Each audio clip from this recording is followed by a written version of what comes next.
নমস্কার বন্ধুরা, জয় শ্রীরাম। আজ রামনবমী, এপ্রিল 17, 2024।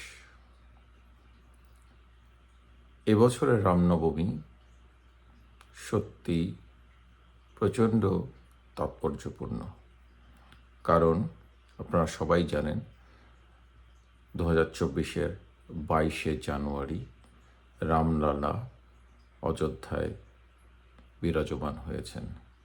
550 বছরের স্ট্রাগলের পর হিন্দুরা তাদের আরাধ্য দেবতা ভগবান পুরুষোত্তম ভগবান শ্রী রামচন্দ্রকে পুনরায় প্রতিষ্ঠিত করতে পেরেছে তার জন্মস্থানে।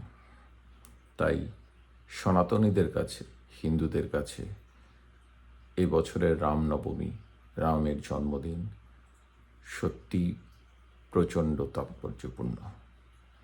সেই সাথে এবারের রামনবমী ঠিক 1-2 দিন পরেই ভারতবর্ষের লোকসভা নির্বাচন শুরু হয়ে যাচ্ছে। এই লোকসভা নির্বাচনে এবার অনেক পার্টির, বস্তুতপক্ষে সমস্ত পার্টিরই কাছে ভগবান রামচন্দ্র যেন দাদা। এতদিন রামচন্দ্র শুধুমাত্র বিজেপি এবং সমভাবাপন্ন যে সমস্ত পার্টি রয়েছে তাদের কাছেই মাহাত্ম্য ছিল। 1980 সালে বিজেপি প্রতিষ্ঠা লগ্ন থেকে বা তারও আগে থেকে, জনসংঘের আমল থেকে বিজেপি ম্যানিফেস্টোই ছিল রাম জন্মভূমির এবং রাম মন্দির প্রতিষ্ঠা। সেইখানে বিজেপি এবার নতুন কিছু করেনি।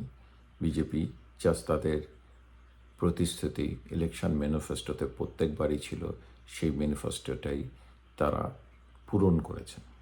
আর নরেন্দ্র মোদী, যিনি ভারতবর্ষের প্রধানমন্ত্রী এবং বিজেপির প্রধানমন্ত্রী, তিনি তার লাস্ট ইলেকশনেরও যে রাম মন্দির প্রতিষ্ঠার যে সংকল্প ছিল সেই সংকল্প পূর্ণ করেছেন এবং ভগবান রামচন্দ্রের যে 22শে জানুয়ারি যে পুনঃপ্রতিষ্ঠা হলো অযোধ্যা রামলীলা টেম্পলে, সেখানে কিন্তু নরেন্দ্র মোদী তিনি পূর্ণ প্রতিষ্ঠা করেছেন।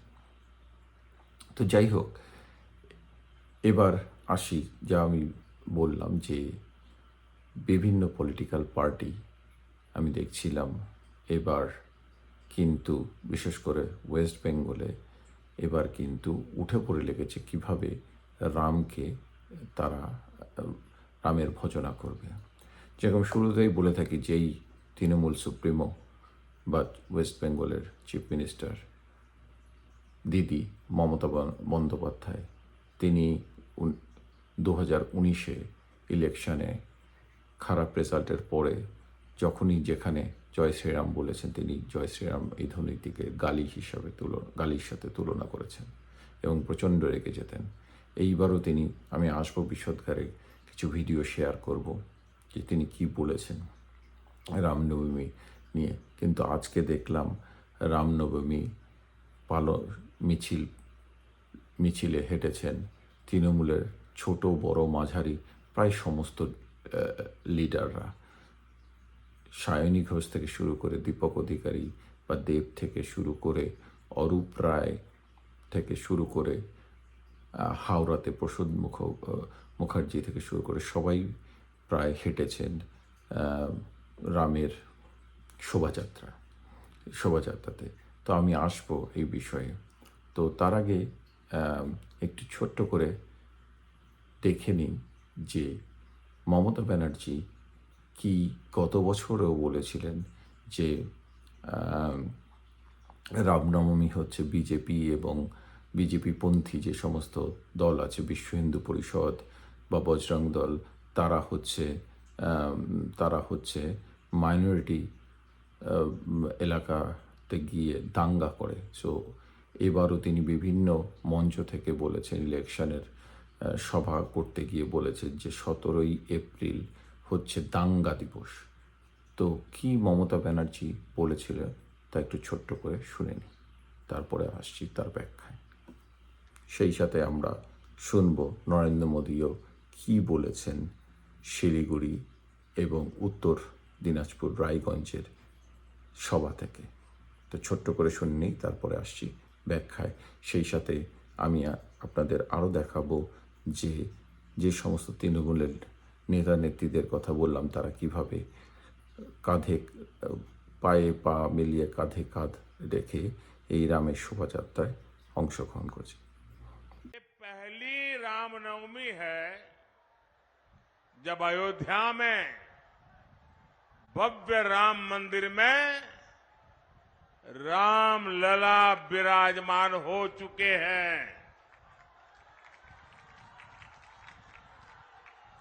मुझे पता है टीएमसी ने हमेशा की तरह यहां रामनवमी उत्सव को रोकने की पूरी कोशिश की,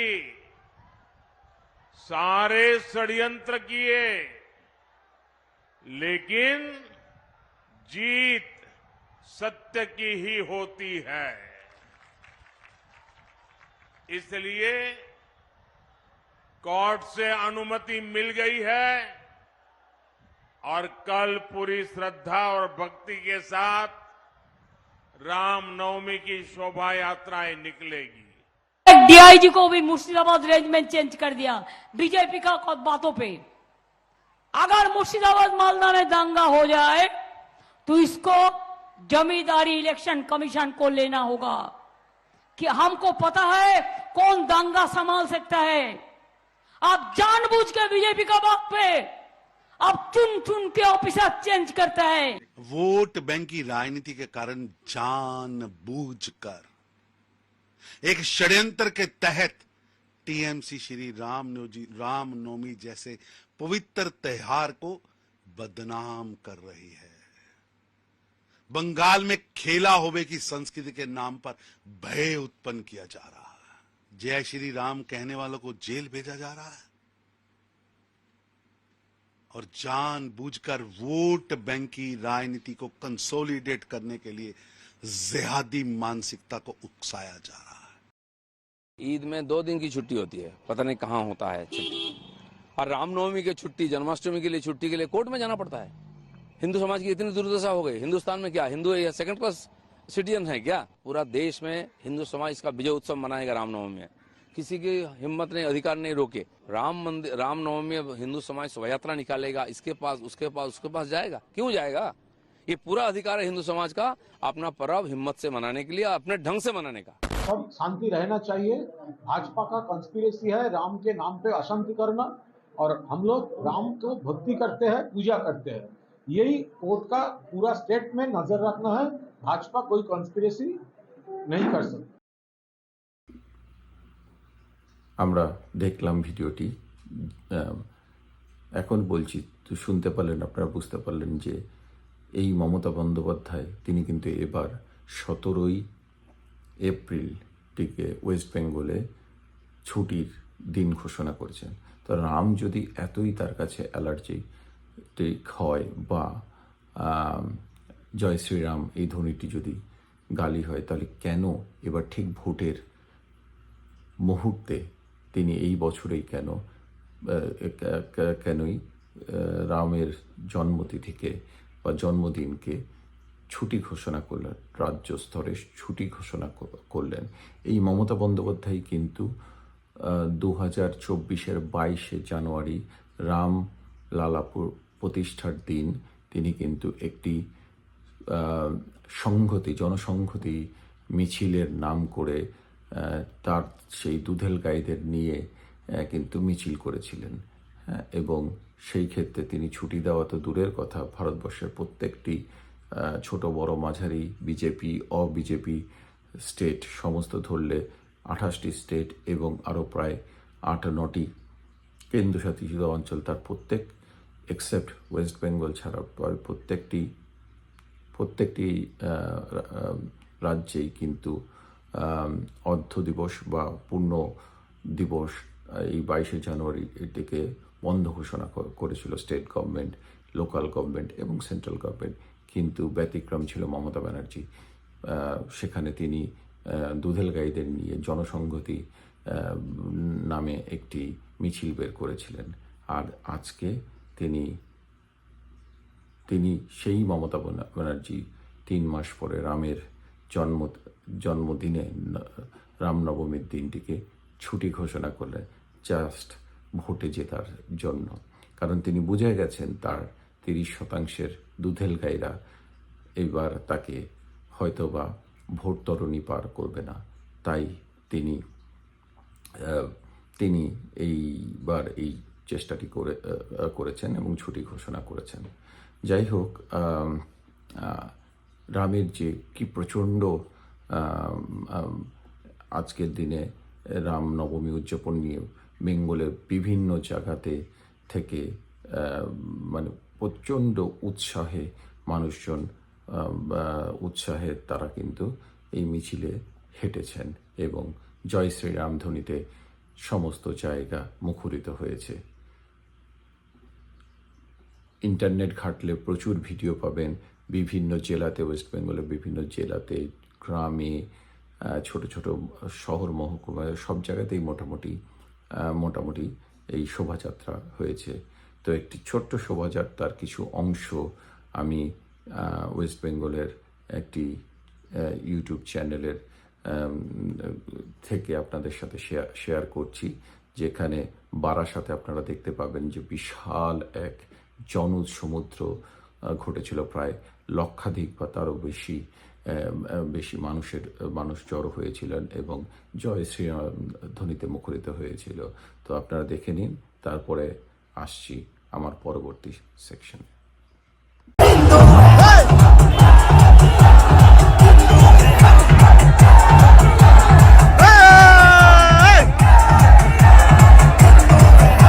বারাসাতের বুকে এই মিছিল দেখতে পাচ্ছ, এগিয়ে চলেছে কিন্তু বারাসাতের রাজপথ দিয়ে। এই যে জোশটা দেখতে পাচ্ছ, এটা হচ্ছে রামনবমীর জোশ আমাদের বারাসাতে। দেখো একের পর এক গাড়ি ঢুকছে, কিন্তু রামনবমীর যে জোশ দেখতে পাচ্ছ আমাদের বারাসাত থেকে, কিন্তু আজকে এই বারাসাতে রামনবমীর দিনে কিন্তু বিশাল বড় একটা মিছিল বেরোবে। তো সেই মিছিলের প্রস্তুতি দেখতে পাচ্ছ, মানুষজন কিন্তু একের পর এক গাড়ি নিয়ে, এটা হচ্ছে বারাসাতে হেলাবরতলা। তো সেখান দিয়ে দেখতে পাচ্ছ গাড়িতে করে প্রচুর রাম ভক্ত তারা কিন্তু পৌঁছাচ্ছে ময়নাতে। এই সোজা রাস্তাটা চলে গেছে ময়নাতে, সেখানে যাচ্ছে। জয় শ্রীরাম দেখতে পাচ্ছ, একের পর এক মানুষের যে উত্তেজনাটা দেখতে পাচ্ছ, মুখে কিন্তু জয় শ্রীরাম বলতে বলতে একের পর এক মানুষ, একের পর এক রাম ভক্ত তারা কিন্তু এগিয়ে চলেছেন। অসাধারণ দেখতে পাচ্ছ বারাসাতের বুকে রাম ভক্তদের এই যে উত্তেজনা, এটা কিন্তু সচরাচর দেখা যায় না। এটা মানে অভাবনীয়, কিন্তু অভাবনীয় হলেও সত্যি। সামনে দেখো হনুমানজির কিন্তু একটা মূর্তি সাজানো হয়েছে, তার সামনে প্রভু শ্রীরামচন্দ্রের একটা মূর্তি আছে, ওই যে সামনে দেখতে পাচ্ছ ওখানটাতে। তো চলো দেখি এগিয়ে যাও। আবার শুনতে পেলাম না, দেখো। সো প্রিয় দর্শক, আপনারা বুঝতে পারলেন যে মানুষের মধ্যে কি স্বতঃস্ফূর্ত উন্মাদনা এই বছরে, এবং কত মানুষ এই প্রচণ্ড গরমে বারাসাতের মতো একটি জায়গায় যে জনসমুদ্র আপনারা দেখতে পারলেন। তো এই যে মানুষের মধ্যে যে স্পন্টেনিয়াসলি যে রামের প্রতি যে নিষ্ঠা এবং রামের প্রতি যে উন্মাদনা, সেটা কিন্তু আমাকে ভারতবর্ষ থেকে অনেক দূরে থাকা অবস্থায়ও আমাকেও কিন্তু তাদের সাথে আমি মানে একত্রিত বোধ করেছি। এবং আমি তো নির্দ্বিধায় বলতেই পারি যে ভগবান শ্রীরামচন্দ্র আমার জীবনে সত্যি প্রচণ্ড পরিমাণে দাগ কাটায় এক ব্যক্তি, এক ভগবান। আমি তাকে ভগবান হিসাবেই দেখি এবং আমার মতো সমস্ত হিন্দু সনাতনীরা তাকে ভগবান হিসাবেই পূজা করেন। তো আমি খুব গর্ববোধ করি জয় শ্রীরাম এই ধ্বনিটি দিতে। আমি সব জায়গাতেই জয় শ্রীরাম বলার চেষ্টা করি। এবং জয় শ্রীরাম যখনই আমি বলি আমার মধ্যে স্পিরিট যেন দুগুণ হয়ে যায়। যাই হোক, শেষ করার আগে আমি শুধু টিএমসির ডুপ্লিকেসি, হিপোক্রেসিগুলো আপনাদের সামনে ছোট্ট করে তুলে ধরব।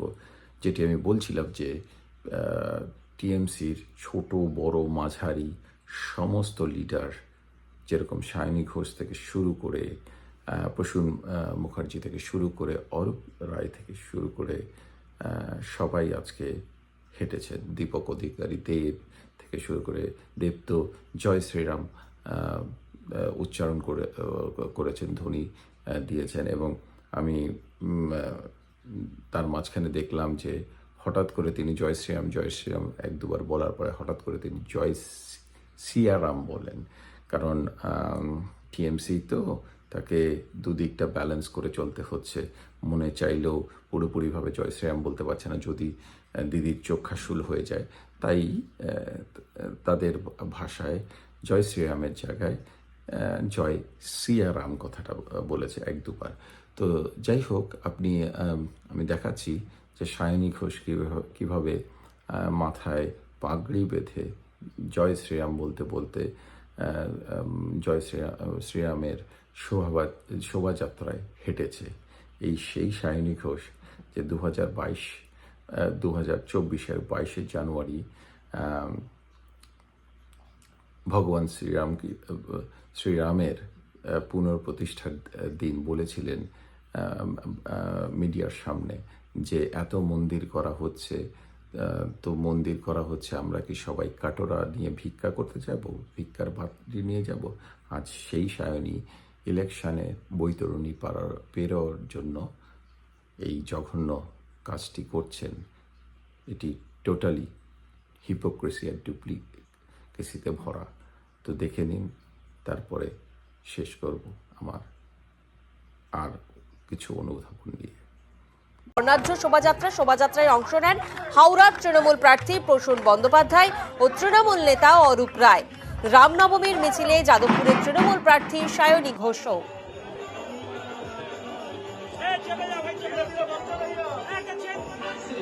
বেলুড়ের ছবি এই মুহূর্তে আপনারা দেখছেন। বেলুড়ে কিন্তু রামনবমী পালন হচ্ছে, একেবারে বর্ণাঢ্য শোভাযাত্রার ছবি ধরা পড়েছে এবং শোভাযাত্রায় অংশ নিয়েছেন হাওড়ার তৃণমূল প্রার্থী প্রসূন বন্দ্যোপাধ্যায় ও অরূপ রায়।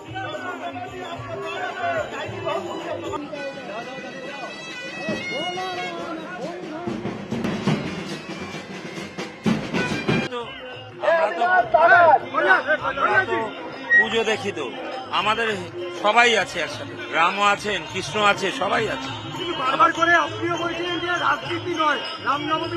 এখনো বলছি না না, এবং এটা হলো কোনো অভিযোগের অসুবিধা নেই। আমাদের ইলেকশন কমিশন পাওয়ার দিয়েছে আমাদের, আমরা ইলেকশনটা করতেই পারি। কিন্তু আমার বক্তব্য, আজকের দিনটা গর্বের দিন। আমরা জন্মেছি তখন থেকেই আমাদের কিন্তু রামটা আছে। রাম নিয়ে রাজনীতি তো বিজেপি শুরু করেছিল এবং ওনারা 365 দিন রামের নামে রাজনীতি করে। আজকে রামনবমী, ফলত আমরা আজকের দিনে ওনাকে স্মরণ করতেই পারি। তো দর্শক বন্ধুরা, আপনারা দেখলেন যে সায়নী ঘোষের ডুপ্লিকেসি। সেই সায়নী ঘোষ যিনি শ্রীরামচন্দ্রের পুনঃপ্রতিষ্ঠার দিন যা বলেছিল, সেই সায়নী ঘোষ যিনি ভগবান শিব, ভোলানাথ এর কন্ডম পরিয়েছিল, শিবলিঙ্গের ওপর কন্ডম পরিয়েছিল, সেই সায়নী ঘোষ। এই সায়নী ঘোষ যাদবপুরে আমি দেখছিলাম কিছু চ্যানেলের ওপিনিয়ন পোলে সায়নী ঘোষকে আগিয়ে রাখছে। আমি জানি না কি রেজাল্ট হবে, এখনও ইলেকশনই শুরু হয়নি। তবে সায়নী ঘোষ যাদবপুরে যদি জেতে এবং তার অপোনেন্টে বিজেপি থেকে আছে ডক্টর অনির্বাণ গাঙ্গুলি, যিনি অত্যন্ত স্কলার, যাদবপুর বিশ্ববিদ্যালয় থেকে তিনি অর্থনীতিতে পিএইচডি করেছেন, প্রচণ্ড স্কলার একজন লোক। শ্যামাপ্রসাদ ট্রাস্টের তিনি প্রেসিডেন্ট দীর্ঘকাল ছিলেন। তো সেই রকম একটি শিক্ষিত, মার্জিত লোক যদি সায়নী ঘোষের মতো কন্ডম শিবলিঙ্গের ওপর কন্ডম পরানো বা রামের কে গালি দেওয়া সায়নী ঘোষে এর কাছে যদি পরাজিত হয়, তাহলে বুঝতে হবে বাংলার উন্নতি সত্যি কথায় হওয়া তো দূরস্থ। যাই হোক, পরিশেষে আবারও জয় শ্রীরাম বলে সবাইকে শ্রীরামচন্দ্রের রামনবমীর প্রীতি, শুভেচ্ছা, ভালোবাসা জানিয়ে শেষ করব। সবাই ভালো থাকুন, সুস্থ থাকুন, সঙ্গে থাকুন, আর সাবস্ক্রাইব করুন আমার ছোট্ট ইউটিউব চ্যানেল সঙ্গে মিনময়কে। সবাই ভালো থাকুন। জয় শ্রীরাম।